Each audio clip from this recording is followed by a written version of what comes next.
To the first Wow Ergonomics of 2026. And there's nothing better, is there, than what just before you're about to go on, somebody going, what are we talking about?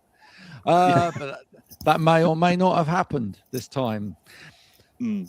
Stephen, how are you? Hello. How's 2026 shaping up for you so far? What I was going to say, it must be too late to say Happy New Year. And then, because this is the first show of the year, can we still say it, or are we way past the line of acceptability? Happy New Year to everyone, and say Happy New Year.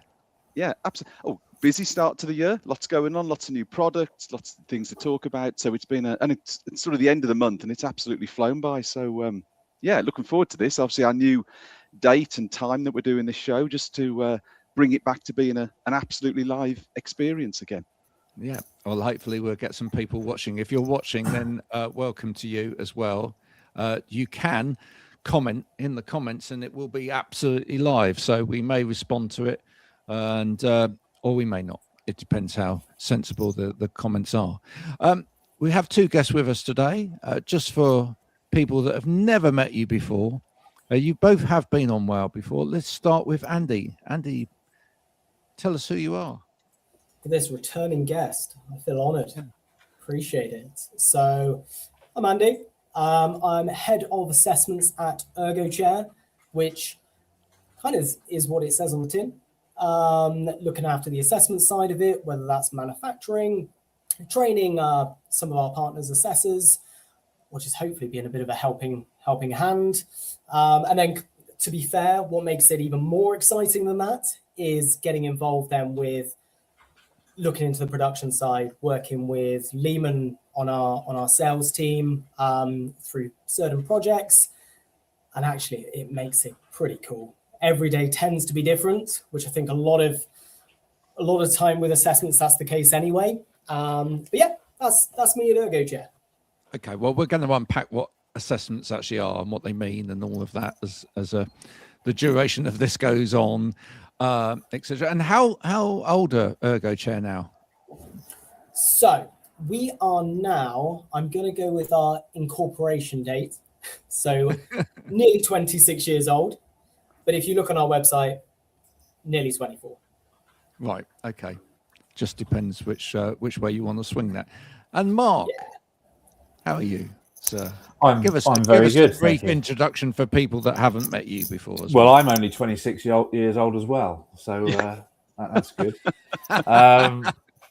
No, I'm Mark Walker. I'm the commercial director for Think Posture. I think last time I was on WOW Ergonomics, I may have been under the guise of Balanced, which is another business that I do some work with. But no, Think Posture was very much the brainchild of the McGrath brothers and myself, and a sort of a dip of our own toe into the ergonomic solutions market. But what we wanted to always try and do was keep it very responsible in the way that we sold and the way that we provided our services. I do feel that, and we will unpack this a little bit, there's a bit of confusion over assessment types, and we're all a little bit guilty of overusing the word ergonomic or ergonomics in how we describe what we do. But yeah, we are an assessment service provider and a solutions provider into the corporate and consumer markets. Now, I know because we did a little bit of research into this in the community that both Mark and I are part of. And so we asked other people who perhaps wouldn't be from the same kind of background what they thought we meant when we said sort of workplace assessments, etc. We got an absolute gamut of answers, didn't we, Mark? But none of them were the right one. So I'd like Stephen and Andy to have a little guess to begin with. What do you think people might have thought workplace assessments meant? Come on, Stephen, let's rack our brains here because I want to. Yeah, I'm just trying. I think that. Did you, and just out of interest, when you said you did this, did you give them like a multiple choice, an A through to G or something like that? Or was it just we literally just said, yeah, if we're going to be talking about workplace assessments, what does that mean to you? I think a lot of people would have Something along thought the it would have been lines- time management, about what are they doing with their time, maybe. So how many hours are you spending doing this, doing that? Not the actual assessing how the work's done, but more looking at what they're doing with their time, maybe. Yeah, a I little thought bit they to would do look that. at it literally assessing of the workplace in terms of the actual company rather Right. than the environment. But I have a feeling there's going to be some very niche answers here. Yeah. Mark, let's talk about this. What can you remember what some of the answers were? I mean, they were so wide and varied. So I mean, I can't remember, but I know that the conversation went down one or two different routes, whereby in response to certain answers, we were then leading them to, well, do you actually know what a DSE assessment is? And the shocking part of that, I suppose, is the way of putting it, given that it's a legal requirement for an employer to conduct one of these assessments for their employees if they use a computer for a significant amount of their time continuously for more than 1 hour, I think is how it's actually specified, is that we then got the answer of, oh, I didn't know we had to do that. So even at the base level of what we're going to talk about today was the knowledge of health and safety law, which is what it is, and that it's a legal requirement to do these assessments wasn't even in existence for some employers. And they shall obviously remain nameless, and hopefully they're tuning in today so we can educate them. Yeah, no, absolutely. So a lot of things that people said was an appraisal type of assessment around skills. Okay. So that's what a lot of people thought it might be. Some thought it may be something to do with neurodivergent individuals and adjustments that they may need. A lot of people said actually that they felt that a lot of things get lumped into that term, which was quite a useful thing that people came back with, etc. But as Mark said, one of the shocking things that came out of it was the fact that a lot of people said that they'd never had one. Ever. Not in all the time that they've worked for people, even though some of them had worked for some fairly big companies. Right? So I was going to ask that. I was going to say, what was the mix? Were these people coming from small companies, large global businesses? Was it a bit of everything? Was it one particular? Was it? I was just wondering whether it was one particular type of business. There was a clear problem with small businesses, or medium, or large, or just across the board. Yeah. No, I think you will always find that the smaller businesses, because they don't have a professional health and safety manager or somebody who is even proficient in health and safety law or the requirements of, the DSE assessment might go unnoticed. But in the larger organizations where some of these people were employed, for them not to know that they were I think the difficulty was have they had an assessment and they didn't really appreciate what assessment was taking place when it was taking place? Because I'd like to think that these large organizations were doing their DSE assessments, and it might be just that actually the employee wasn't aware that that's what they were doing at the time, or actually has it not happened? And I think that's what we as an industry would like to unpick. And it all comes back down to sort of educating at various levels of what the requirements are, but keeping it clear and concise and easily understood. And this goes back to what I said earlier about we're guilty of overusing the word ergonomics. Yeah. Another question to all of you then is how many different types of definition have we perhaps given to the same thing? And is that part of the problem, right? And so I can think, we some people will call it a DSE assessment, a display screen equipment assessment, even though I still think that's probably the worst of worst terms, right? Especially now when actually we should be looking a little bit more broadly at sort of holistic things like mental health and specific learning difficulties, neurodivergence, etc. You know, it seems to be as base as it possibly can to talk to DSE, and also, I don't know, DSE just sounds like it's stuck in the 90s with cathode ray tubes. It just does. We're stuck in the 90s because it was written in the 90s. Exactly. But so if nothing DSE, else is outdated. Yeah, DSE. Is there a difference between that and an ergonomic assessment? Then when does that become a holistic assessment? What's the difference between that and a workplace assessment? And actually, even when you're looking through LinkedIn at like different people's titles that they put against themselves, some will say, "Oh, I'm a DSE assessor." Very few actually these days. Lots of them will say workplace needs assessor. Some will say ergonomics assessor. If even within our own industry, people are kind of using different terminology, I don't think it's surprising that people out there are getting confused. Do you? Is that the starting point? Actually, is the fact that the whole, I know you hear the word rebranding, but is that the thing that the name is confusing? People don't maybe understand it because of the terminology. So is the first thing is the industry needs to rebrand, or whether it's the government HSE legislation, whoever it is, it needs to be rebranded so it's clear. And is some of the confusion coming just because the name doesn't really describe what it says on the tin? I mean, I'd look at it and say DSE, of course, absolutely has a place. However, it may have been written and created in the 90s. The amount of product developments, the amount of understanding and education within the world now against things like neurodiversity has almost made it so DSE, exactly like Graham said, it's sort of saying what it is very, very,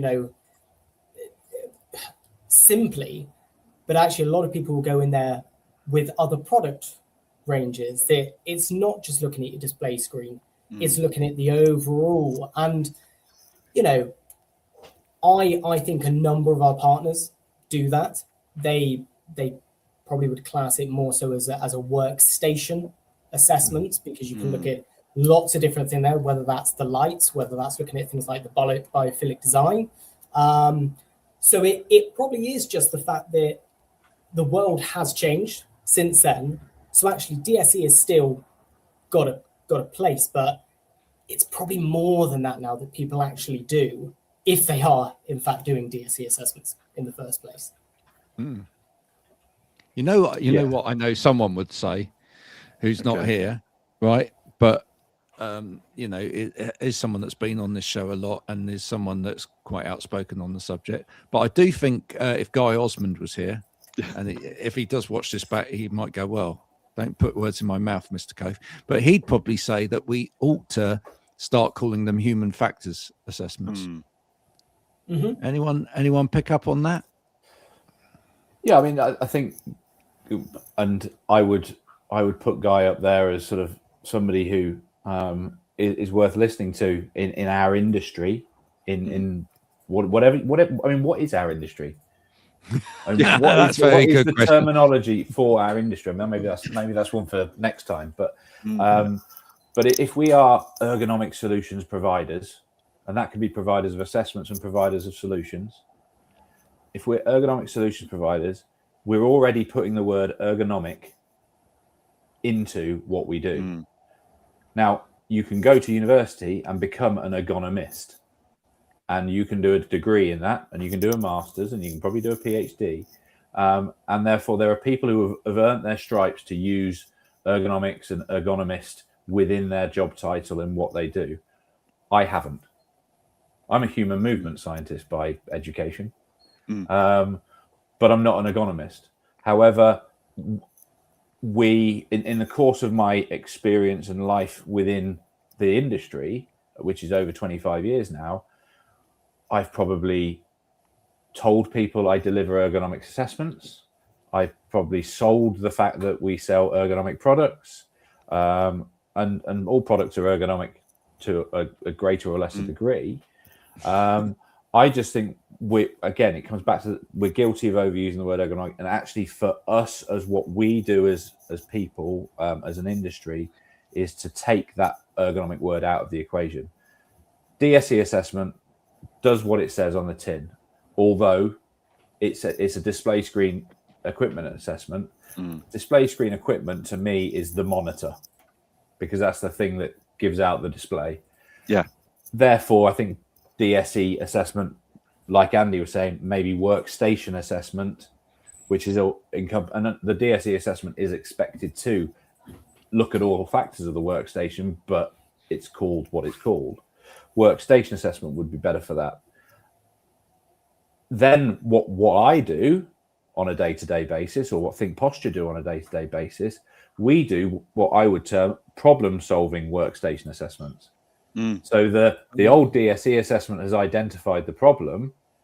If that employer then hasn't got the expertise to resolve that in-house, they can call somebody like me or Think Posture in to solve that problem through another form of workstation assessment, which is focusing around aches, pains, problems, risk, things like that. And then if I can't do that, then we're looking at the sort of stuff that Andy does, which is using processes like EasySpec. And Andy's very much an output of all of these different types of assessment when the expertise or the knowledge has been sort of all used up, and we need somebody else with a different set of skills. I'm going to bring this in. Then actually, I was just going to finish up. That then brings on something different, which is I would look at it and go, well, are we then just, because we're focusing on the seat, is that a specialist seating assessment, which only encompasses, of course, some DSE trained, so you can make some recommendations, but it's another phrase of something similar in essence. I do think this is this is a big conversation, by the way, today. So thank you for all taking part in it. But I do think it's one of the problems within, as you say, Mark, what do you call the sector? But the sector of looking after the productivity of people at work. There's a good way of putting it. But I do think that one of the problems is all of this difference of language and narrative, and it makes it hard. Alison, who knows about this stuff as well, Alison Thompson said, I think human factors assessment is a good title, but maybe best for those who already know. But I think what she means by that is, for a lot of people looking in who are outside of the industry, they probably wouldn't know what human factors meant, and then you'd have to demystify that. I think ultimately what all of us are concerned with is when you go to work, is work working for you in terms of your environment and the way that you work, and through some of the processes in which you work, does that work, or does some of that cause you any discomfort or any pain or difficulty in doing it on a day-to-day basis, and what can be done in order to put that right? That's not a snappy title, though, is it? So I think we then gravitate towards these words. Yeah. So sure, there's an acronym for it. Yeah. But maybe that's why we do use DSE, because we've tried to do something else and it was too long-winded. So we thought we'll go back to those 3 letters, and everyone sort of gets it roughly. Well, also, and I think, Mark kind of intimated towards this earlier, maybe one of the reasons we all keep gravitating back towards DSE is because there is some actual government guidance there. Whereas on the rest of it, there isn't necessarily. So then it's down to, does the organization that's getting these people in want to be either proactive or reactive, or couldn't give a flying monkeys about its people. Yeah, I think that's a key point, Graham, is that, we see a lot of actual organizations that will have a DSE trained person on the payroll.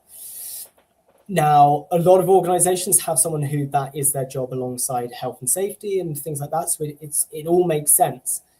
Other times, it could be someone who's been given a little bit of an extra string to their bow, but it's not much to do with their daily job. So the guidelines from the government are key, because they can go on to Google, look it up. Okay, bish, bash, bosh, perfect. I've done a DSE assessment. However, other organizations will send people to training, obviously the DSE, but then further afield. And that is awesome. I mean, it's interesting because we were in the Netherlands in December at the, oh gosh, how am I going to get this wrong? The Human Factors annual conference, I think. So we were very fortunate to be invited there because it was just Dutch suppliers, manufacturers, dealers. We were told that if an organization has over 50 people, that there's a requirement that they have a specialist. I don't know if it has to be an ergonomist, but someone of the ilk within the actual company. Now, interestingly, I thought, amazing. That is absolutely amazing. But I was also told that sometimes it can be a bit tricky because they might have certain favorites. They might do things a different way. So it is interesting because we could probably sit here now and say something like that would be fantastic in the UK. Fantastic. But sometimes you never know. So it's trying to work, I think, with what we've got, whether that is just an education that people like ourselves and like others in the industry are around to help. And at the end of the day, I mean, that's all I focus on is if you can help someone, amazing. Like that's what I am designed to do here, which is awesome. It's difficult, isn't it? I hear what you're saying. I mean, if you had somebody within the organization, are they going to be agnostic when they need to be agnostic in terms of looking at it? And then the difficulty is if they're outside of the organization and are they going to be agnostic because they're selling you something? Maybe it's exactly that, because and we see this in the way that tenders go out from the larger organization or the central government organizations now, is that it seems really sort of cyclical in how these tenders are put out there, because it was all right for the same company to do the assessments and supply the solutions. But then somebody within procurement said, well, hang on a minute, that business model doesn't quite make sense, because surely they're just going to recommend a chair every time they come in. So then it shifted to occupational health companies providing the workstation assessments, and the supply element was separate to that, which is fine. But then you're paying an occupational health premium for an assessment where you don't need to be a trained occupational health nurse to provide that service. So actually the assessment price went up exponentially and the product stayed the same. And so I don't think we've worked out, or the companies that we work with have worked out the best way of resolving these sort of issues. And Andy's idea of representation per employee, per number of employees, we have to do that with first aid.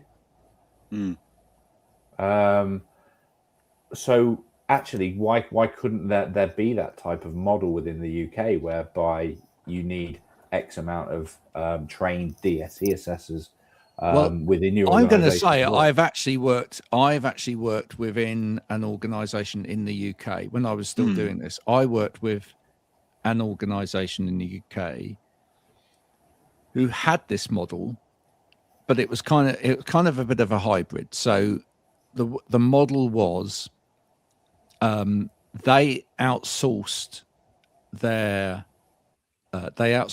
assessments, etc., to another company, but then that company put their staff into that organization as employed by that organization. So they would train them and then provide them, and they would be there. And they would also provide external training to the staff. So it was kind of a bit of a hybrid of both. And it actually seemed to work quite well. So, maybe there's something there to think about as well. Going forward, should people be actually training the people in the organization, or should you be training the people in the organization to do it? Should you be, actually checking up on their ability to do it and feeding back to the organization in terms of the productivity?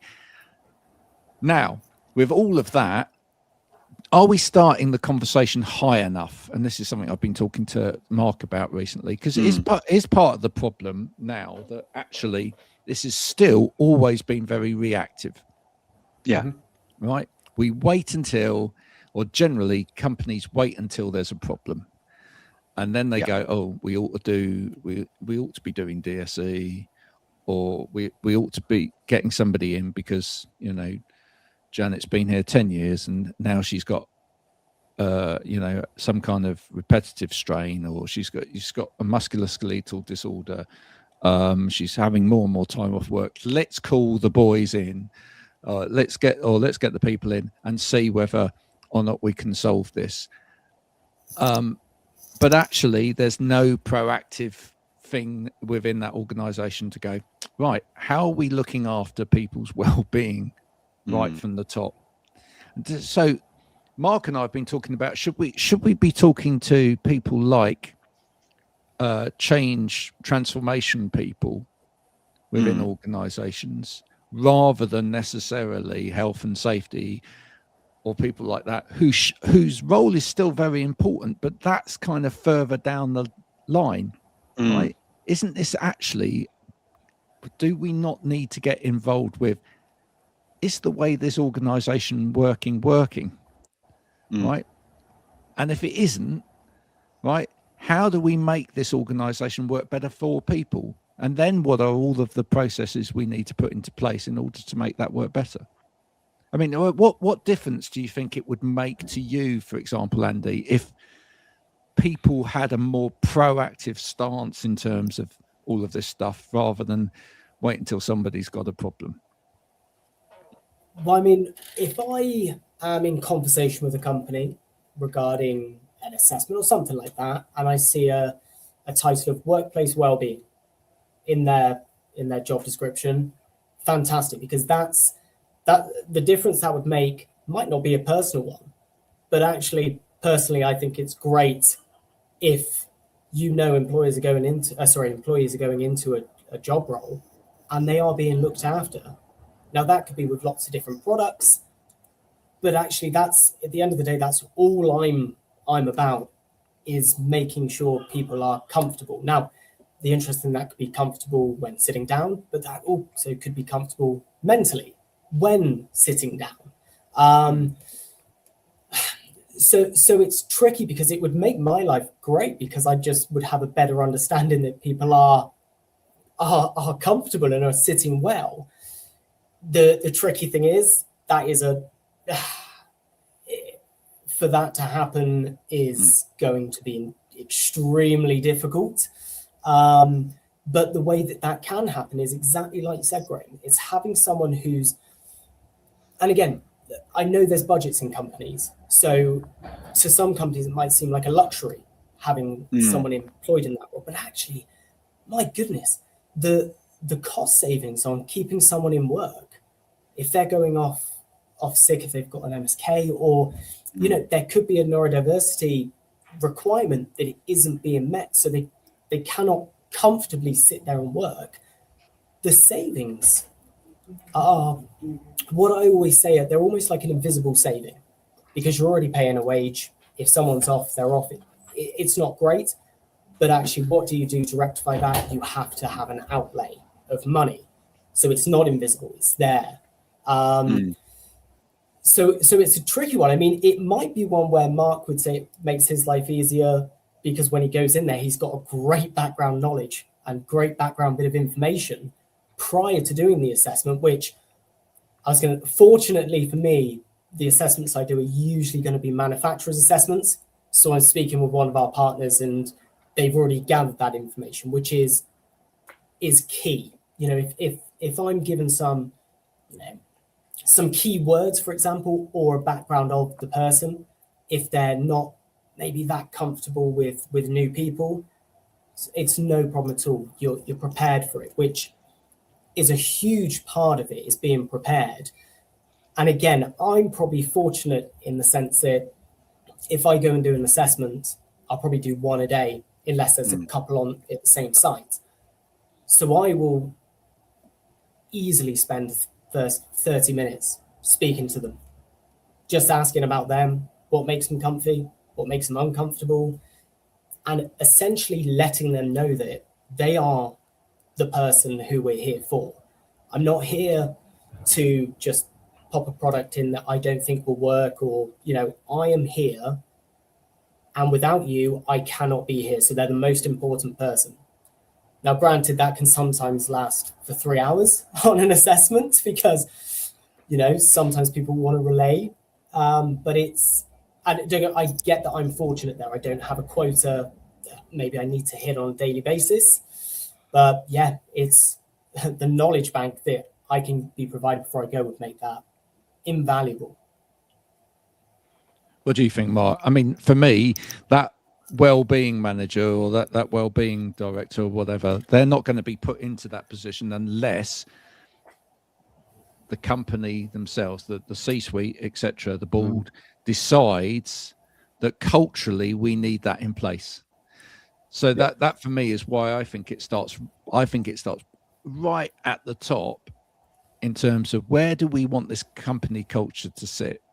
What are we trying to achieve here? And then, are we going to put into place the right kind of people, and then the right processes underneath that are going to actually look after our staff?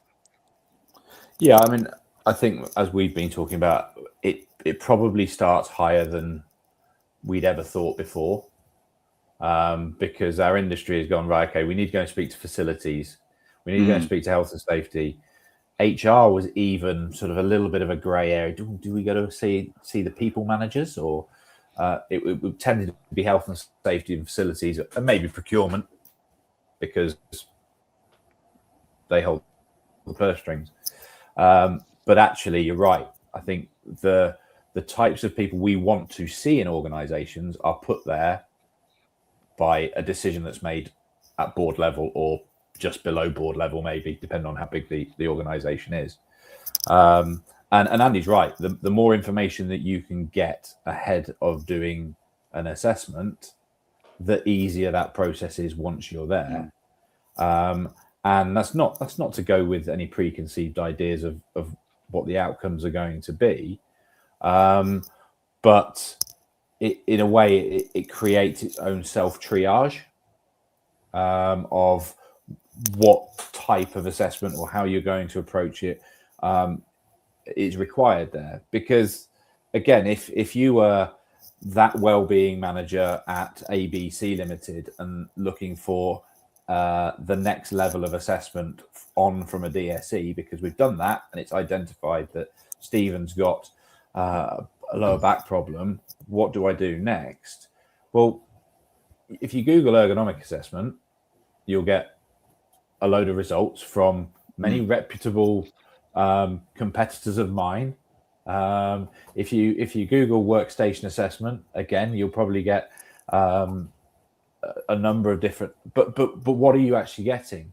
And in a way, the self triage of knowing what they need from the outset is really important. We could obviously help them by, as an industry, go back to it, saying, right, no, let's drop this whole ergonomic thing. We're now providing problem-solving workstation assessments, and I'm not saying that's the answer, but problem-solving workstation assessments is what we all do, and these are the criteria that fulfill that. If it becomes a workplace needs assessment, okay, well, that's taking maybe more of a look at everything that you do within a workstation assessment, but also the neurodivergent elements of it as well. And it might then throw in, as Andy said, sort of biophilia and the environmental criteria and bits and pieces. But again, it's just building blocks that if we call the same thing, it makes it easier for those people who are choosing what they want. And yeah, I don't think there's a quick fix to it all, unfortunately, because it's just getting really, it's getting hard. It's getting hard. It's getting muddied out there. Yeah. People don't people don't know what they're asking for.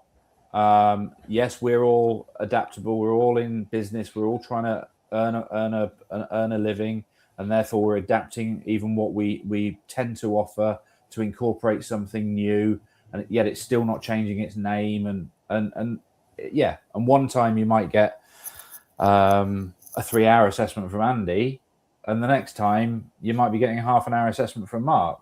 But the output's the same. Can I tell you one of the reasons it's really hard, and it's going to get harder, right? Okay. If we go back to the field of ergonomics, right?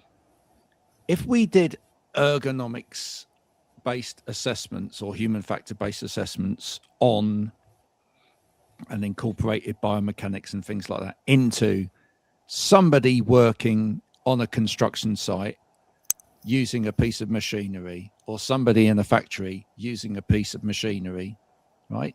It's actually quite straightforward, right? If we do a vehicle assessment and we look at the way someone's driving, etc., it's actually quite straightforward. I mean, in some ways, there's a lot of, because with cars and vans and things like that, there's so many different variables that the computations get quite difficult in terms of the data that we're looking at. But the overall thing is quite straightforward because we know what we're dealing with. We know somebody is driving a vehicle, right? We know that somebody is making holes in a piece of metal with a drill, right? And they're doing it over and over and over again. And we can look at that process and go, is that process causing the injury, or is that process comfortable for them to do, etc.? Now, question is for all of you, when we're looking at work these days that's done with DSE or computers or whatever, who's doing the work? Good question. Right? Yeah. Who's actually doing the work? Because I think this is part of the problem, right? And again, I know me and Mark have been talking about this, because these days, is it just the human that's doing that work? Where's AI in that process? Where's the interconnectivity with all of these systems between that person doing bits and then a whole load of other people doing the bits? Because the way that we process information has become so much more complex, right? When DSE was thought about, etc., we were all still using machines with like green screens and a flashing cursor, right? Yeah. And we knew we were doing a processing job, right? We were literally typing that stuff into that spreadsheet and cutting and pasting and doing this. Now, who's doing the work now? What do you reckon, Stephen? Who's doing the work? Well, that's the problem. And I guess that's the whole complexity with an assessment, is trying to establish that, because you could have 2 or 3 people in the same organization doing similar jobs, but the way they achieve the output could be completely different. So it's very difficult. I guess that is the question that has to be asked at the start of the assessment, is getting to understand a lot more about who's doing the work, how are they doing it? Because, as I say, you could have 3 or 4 different people doing the same job, but taking different approaches, and therefore the assessment potentially is different for all of those individuals. I guess throwing that to Mark and Andy is do you have to look at, when you see people doing the same job, do you have to approach it completely differently, because there could be different ways of getting that end result? Or can I just throw in as well? Yeah. Is it, are we going beyond now? Is what you're doing at that machine hurting you or whatever? Is that bit that you do, is that the problem, or is the process not ergonomic? Okay. Right? Yeah, I think, and I mean, Andy pretty much said it earlier, but the focus when we're doing assessments at Think Posture is very much with the attitude of the human being is the only thing within that environment that can feel pain. Now, okay, we're moving forward with technology and things like that, and computers are far more intelligent than they ever used to be, and maybe sometime in the not too distant future, they may feel pain as well. But we are still at the point where human beings are the element of our assessments that feel pain. So the focus is always around them. But Stephen's right. You could have 4 people, and they're all doing exactly the same job, and they are all appraised by the outcomes that they deliver for that organization. But they could use 4 different processes to achieve that. And dependent on their choice of process, one could be far heavier on the mouse and keyboard use than the other, might therefore impact the aches and pains that we come across when we're doing our assessments. But the focus for us still has to be the individual. Yeah.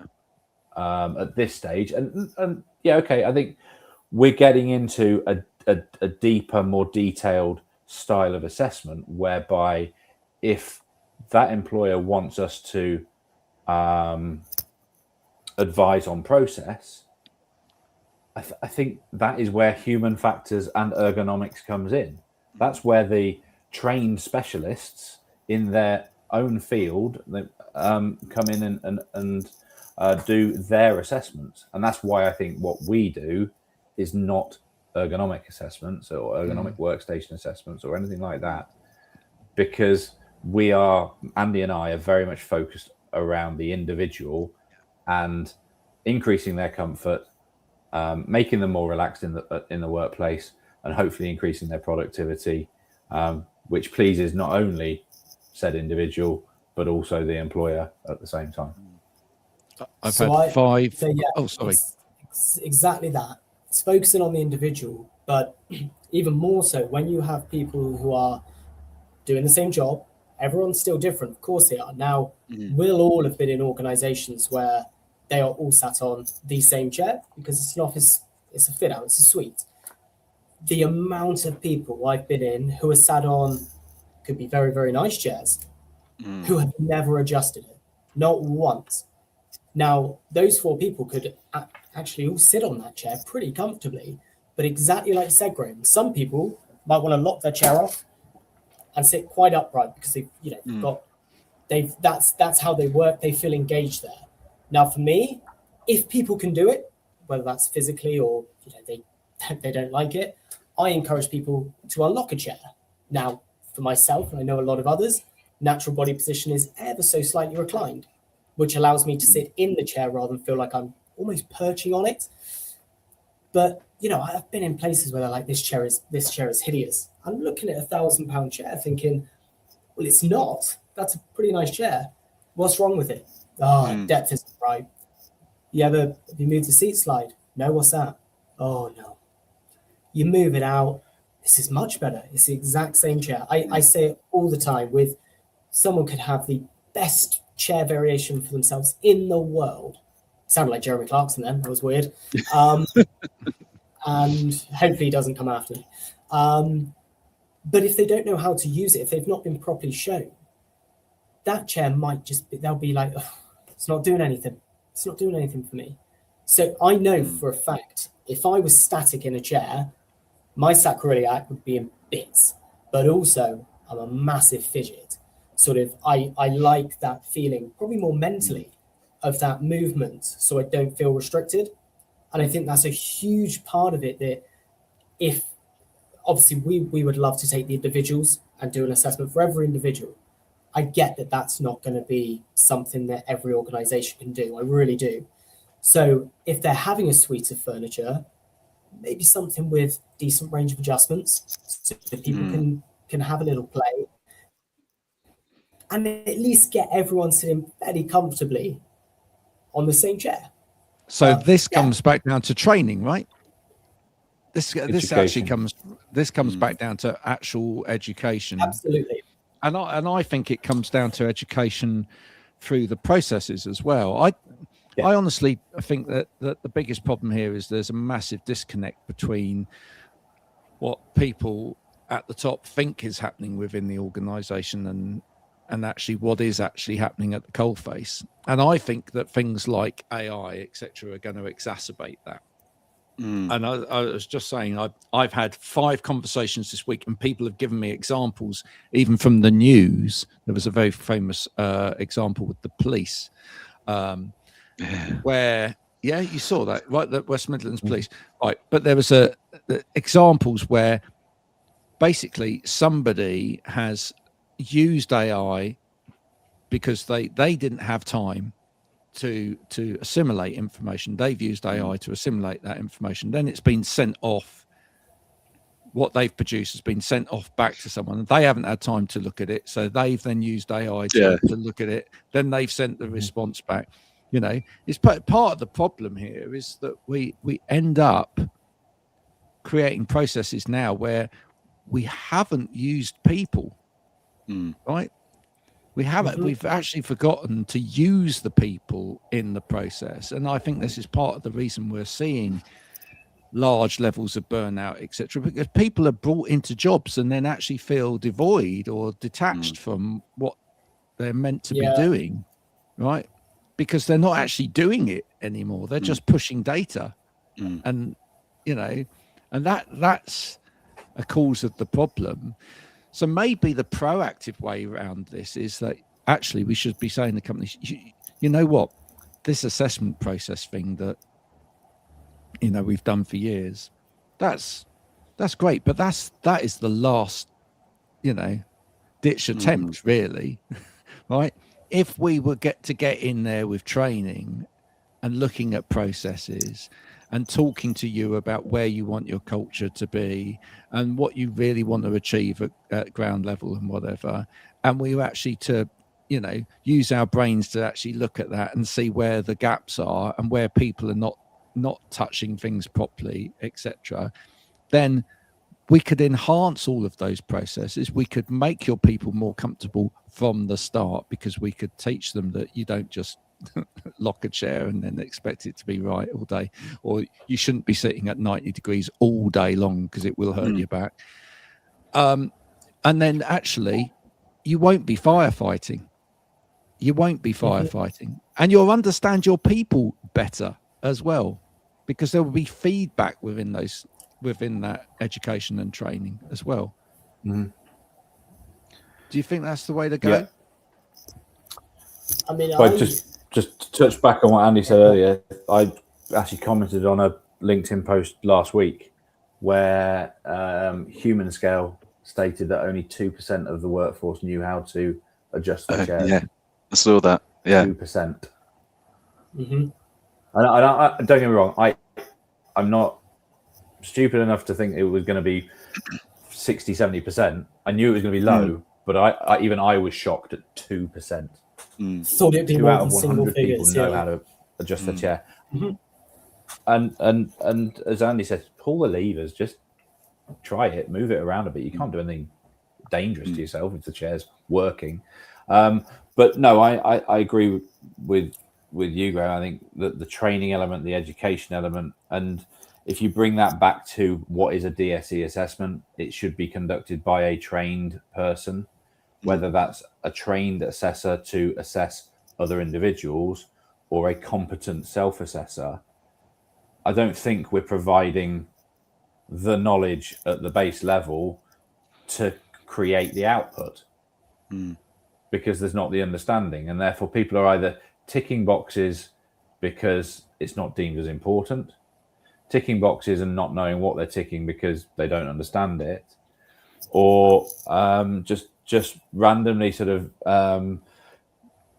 creating problems because the next door neighbour's just been given a brand new chair because they've got chronic back pain.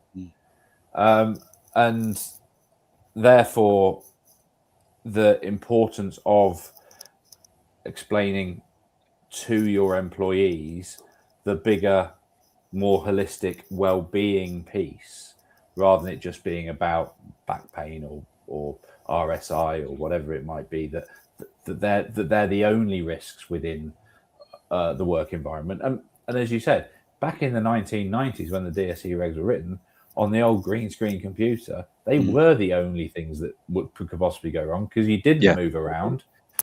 You literally were clicking away and sat still, probably not on as adjustable chair as Andy could provide you. Yeah. you were going to get back pain or RSI. Now, as you say, stress, the whole mental health piece. Yes, still the physical aches, pains, and problems that you're going to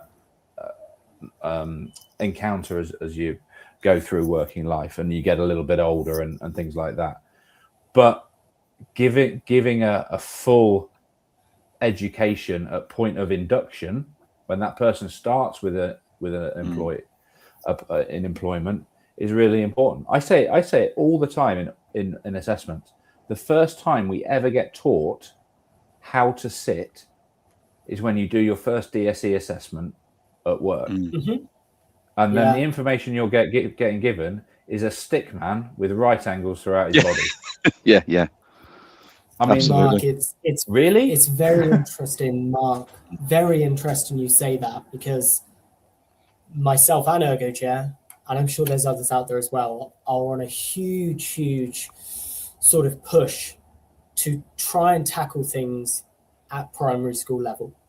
So we work with schools and some awesome OTs, and are putting chairs into primary, SEN, secondary, and there might be people listening who I've said this to before, so if I'm boring you, apologies, but what is the working posture of a primary school child? You lean forwards. Everything leans forwards. What is a working posture of a secondary school child?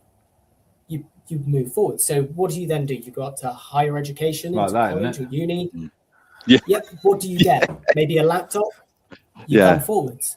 You go into the work. What does your body want to do? It wants to move forwards. But also, one thing I'm incredibly proud of this industry is how much more importance there is on neurodiversity. Because again, I say it a lot. So again, people probably hear me reiterate it, but how many people would everyone look back in their school days and say, do you know what? That person wasn't naughty. That person wasn't a troublemaker. I think there was some neurodiversity there. And it actually makes you feel quite sick when you look back and you think, wow, because those people were, a lot of the time, they might have just been naughty, but a lot of the time they excelled in something else, whether that was sport, whether that was, a science or so I think what this industry is doing in terms of trying to put out the firefighting almost, Graham, as you mentioned earlier, is brilliant. There's so much work that's being done within a lot of companies in this industry that, I think people do know the difference they're making, but actually it's worth telling them that they are making a huge difference. And that's the thing. If you can start this young, we're talking to a wonderful lady at a very well-known testing regulation company. That is something they're looking into. And luckily, I happily put my 2 pence in, because it's helping people. That's the core of it. And if you help people in primary, secondary, what do you find in work?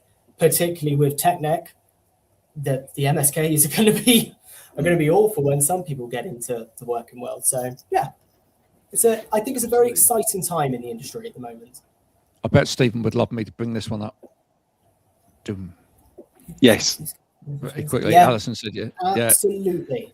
We've almost worked in. You almost have worked in an office where somebody would, if you remember Tipex in the office. Do people have Tipex in the office anymore? But people would Tipex on the back, Andy's chair, wouldn't they? And you'd sort of, That where is do I sit? now Because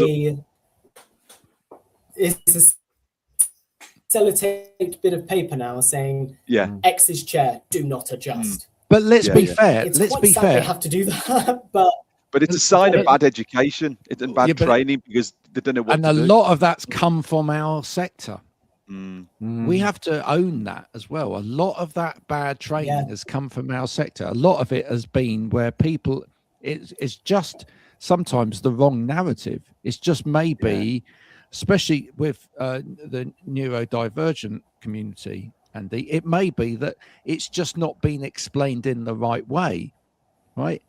people have gone Absolutely. along and gone, right, I'm going to set you up in your chair. You will feel more comfortable, right?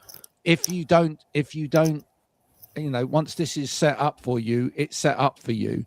And then they've gone, that means I can't have Don't touch anybody it. else touch this, because Yeah. if Yeah. anybody else sits in or this touch now, it myself. or touch it myself, as opposed to, I'm going to help you to know how you can adjust this chair so you can make yourself comfortable. But this is even more important now when we've gone to how the workplace has changed to more hot desking and people not having designated chairs or designated workstations. Does somebody know how, when they go to the office on the Tuesday, when they go to that desk and that chair, and whatever the equipment, it could be an arm as well, have they been given the training or the education to change that so it works for them? So at the end of the day, they're not walking away with a bad neck and a bad shoulder and all that sort of thing. That's what it comes down to. But it's even really more important now is getting that training in with the whole phenomena of hot desking and desk sharing, etc., etc. I think your biggest problem then is, and this is not for me just to bash the DSE regulations, they are categorically not fit for purpose. Because in order to allow for a hot desking environment, that chair, and let's talk about let's talk about it all. The chair itself needs to be far more flexible to accommodate all the different shapes and sizes that could be sat on it. The desk, realistically now, a desk height of 72 centimeters. I think it's got to be between 71 and 73. So most desks, fixed desks, are 72. Is not that suitable for people over a certain height, and we're growing as a population. People talk about screen height. It should be at eye level. That's fine. But how many people are trained typists? How many people sit there looking at their fingers, typing away, and then are looking at their screen, and then back at their fingers? It's okay if you're a trained typist to have it at eye level, because that's where it should be. It keeps you upright. It keeps you back. Or how many people are actually using their phone at the same time as using their screen? Screen distance. I mean, I'm not medically trained, but I know that the length of my arm has got nothing to do with the focal length of my eye. They are not anatomically associated whatsoever. Yet that's what we're getting told. But the biggest one for me is the chair. If you're going to have this one size fits all type attitude to hot desking and everything like that, you've got to go down the route of the way the chair is described within the DSE regs, of it having more adjustment. Because at the minute, manufacturers are getting away with murder in the sense of making chairs that are DSE compliant, because by still stripping out adjustment. We actually, what we need is more adjustment, and then better training on how to make those adjustments. What a great conversation today. Have we solved anything? Probably not. No. Have we made ourselves even more confused? Probably. But the important thing is, I feel like that we just keep having these conversations. I think that's the important thing. I don't think it's about we can have an hour online on a WOW or whatever, and we can come out of the other end of it with all of the answers. We need to just keep on having these conversations, and we need to keep having these conversations with all of the other stakeholders that are involved. And I think one of the key things that our sector needs to do more is break out of its own silo as well, and actually get involved with people that are in cultural transformation. It needs to be speaking to those wellness leaders. We need to be speaking to people that are putting AI into organizations. We need to understand what the future of AI is going to look like for the working landscape. How's it going to change work? How's it going to make DSE different in the future, so that we can be informers in that conversation? That's what this program's all about. That's what we've started it for. That's what it's been here for today. So Andy, Mark, thank you so much for taking part today. Thank you to Alison for her useful contribution as well. We will be back next month. We are doing this every month once a month. Yep. Big conversation now. We will be sharing clips from this conversation over the coming weeks as well to kind of bring you back in if you missed it this first time round. But if you've got a question for anybody or a question for us that you'd like to raise in future as well, do let me know. Until next time, from Mark, Andy, Stephen and myself, this has been Wow Ergonomics. We'll see you again soon. Bye for now. Thank you. Bye.